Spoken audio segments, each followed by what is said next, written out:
श्री शिवाय नमस्तुभ्यम, हर हर महादेव। आप सभी का मेरे चैनल पर बहुत बहुत स्वागत है। आने वाली निर्जला एकादशी की आप सभी को हार्दिक शुभकामनाएं।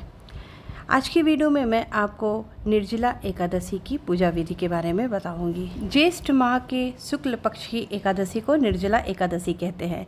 एकादशी तिथि भगवान विष्णु जी की पूजा के लिए समर्पित है।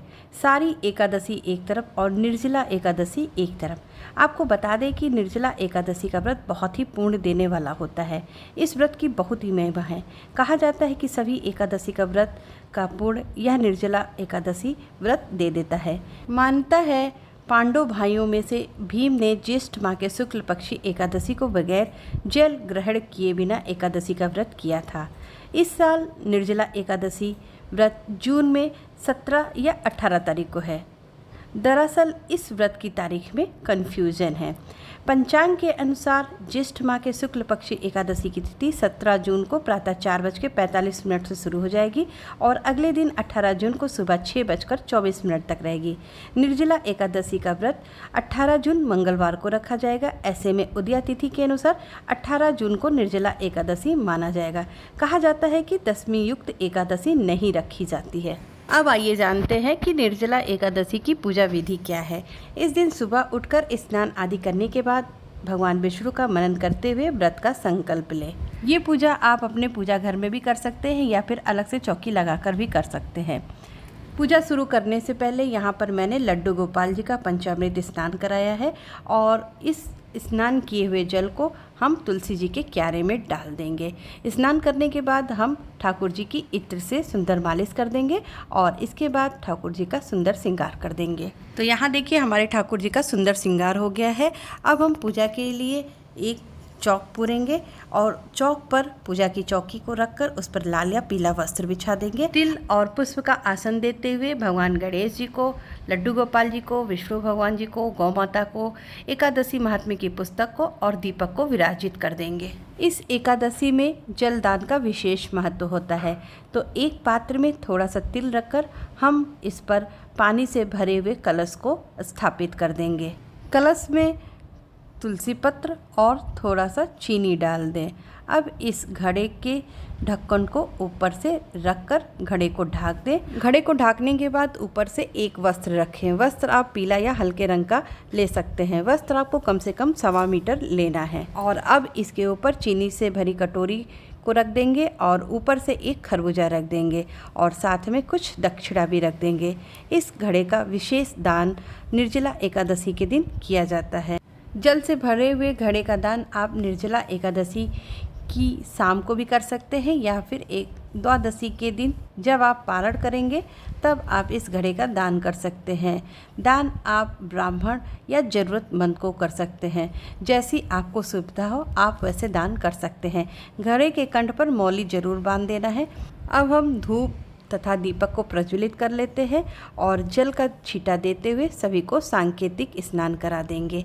उसके बाद हम सभी को चंदन रोली का टीका कर देंगे और तिल समर्पित कर देंगे। निर्जला एकादशी का व्रत निर्जल यानी बिना जल के रहा जाता है। यदि आपको सामर्थ्य नहीं है तो आप अपने सामर्थ्य के अनुसार व्रत को कर सकते हैं यानी फलाहार आदि ले सकते हैं। यदि आप निर्जला एकादशी का व्रत कर रहे हैं तो आप निर्जला एकादशी के दिन सुबह 4 बजे के पहले जल का सेवन कर सकते हैं। गणेश जी को यहाँ मैं पीला सिंदूर लगा रही हूँ क्योंकि गणेश जी को पीला सिंदूर लगाया जाता है। इसके बाद हम सभी को इत्र लगा देंगे। अब हम भगवान गणेश जी को और विष्णु भगवान को जनेऊ समर्पित कर देंगे और वस्त्र रूपी कलावा अर्पित कर देंगे। तो यहाँ पर मैंने गणेश जी को कलावा अर्पित किया है और भगवान विष्णु जी के लिए पीले रंग की चुनरी ली है। इसको मैं विष्णु जी को ओढ़ा दूंगी। लड्डू गोपाल जी को अब हम तुलसी दल समर्पित करेंगे क्योंकि विष्णु भगवान की पूजा बिना तुलसी पत्र के अधूरी मानी जाती है। इसके बाद हम सभी को फूल तथा माला पहना देंगे। आपके पास जो भी फूल हो आप भगवान के श्री चरणों में उसे अर्पित कर दें। इस एकादशी में पूरे दिन जल ग्रहण नहीं किया जाता है। दूसरे दिन पारण के समय जल ग्रहण किया जाता है। यदि कोई पूरे वर्ष की एकादशी नहीं कर पाता है तो उन्हें यह एकादशी अवश्य रूप से करना चाहिए। निर्जला एकादशी का पूजा करते समय आप ओम नमो भगवते वासुदेवाय मंत्र का जाप करते रहें। अब हम सभी को भोग प्रसाद अर्पित करेंगे। भगवान गणेश जी को सर्वप्रथम भोग प्रसाद अर्पित करने के लिए यहाँ पर मैंने खोए की बर्फी और साथ में 1 गिलास जल का भोग अर्पित किया है। इसके बाद हम भगवान विष्णु जी और लड्डू गोपाल जी को भोग प्रसाद अर्पित करेंगे। भोग प्रसाद में तुलसी पत्र अवश्य डालें, क्योंकि बिना तुलसी पत्र के विष्णु जी का भोग प्रसाद स्वीकार नहीं करते हैं। अब सभी को ऋतु फल के रूप में खरबूजा तथा आम का भोग समर्पित करेंगे। आज के दिन ऋतु फल के रूप में खरबूजा का भोग अवश्य रूप से लगाया जाता है। और भी फल का भोग आप लगा सकते हैं, लेकिन खरबूजा को आप अवश्य रूप से शामिल करें। इसके बाद हम थोड़ा सा तिल और पुष्प लेकर एकादशी की कथा को पढ़ेंगे या फिर सुनेंगे। कथा पूरी होने जाने के बाद तिल और फूल को भगवान के श्री चरणों में अर्पित कर देंगे। अब हम आरती करेंगे। आरती करने से पहले आप श्री हरि विष्णु के 108 मंत्रों का जाप भी कर सकते हैं। श्री सूक्त या श्री विष्णु सहस्त्र नाम का पाठ भी कर सकते हैं। अब हम आरती करेंगे।